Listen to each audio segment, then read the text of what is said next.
మేమైతే కొత్త సినిమాల దగ్గరికి అయితే వెళ్తున్నాము అన్నదానానికి. ఊర్లో అన్నదానం అంట. మా బామ్మతో అయితే అష్ట కష్టాలు అయితే పడేసి మేము కొత్త సినిమాల అన్నదానం దగ్గరికి అయితే వచ్చేసాం అనమాట బైక్ వేసుకొని. ఇంకా మాకంటే ముందైతే మా వాళ్ళైతే ముందు కూర్చొని తింటా ఉంటారు అనమాట. వాళ్ళతో పాటు అయితే మేము తినిన తర్వాత అయితే మా వాడైతే ఖాళీగా ఉండాలని వాడికైతే కుంకుమ అయితే పూసేసాం అనమాట. మంచి చేస్తా నా కొడకను రే నాశనం అయిపోతావురా. దగ్గర అయితే ఒక ప్యాకెట్ అయితే ఎత్తుకోపోయాను అనమాట. ఇంకా మా వాళ్ళందరికి పూసేసాము. ఇంకా నాకు కూడా వాళ్ళు అయితే పూసేసారు. నేను ఎంత వద్దని చెప్పినా మా వాళ్ళు అయితే వింటం లేదన్నమాట. నాకు మొత్తం పూసినంత వరకు ఒప్పుకోలేదన్నమాట.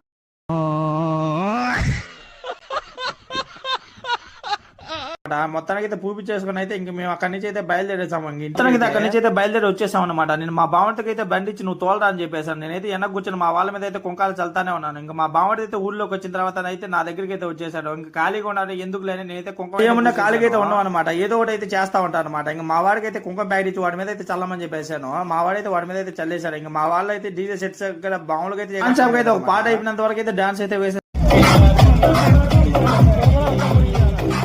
అనమాట. ఇంకా మా బామ్మడి అయితే చూడండి మా తమ్ముడి మీద ఎత్తు పూస్తా ఉన్నారు కుంకుమ. నా బైక్ లో కుంకుమ ప్యాకెట్ ఉంటే తీసుకుని మరీ పూస్తా ఉంటారు. వీళ్ళు పూసుకుంటా నా బైక్ కవర్ అయితే చించేస్తారు అనమాట.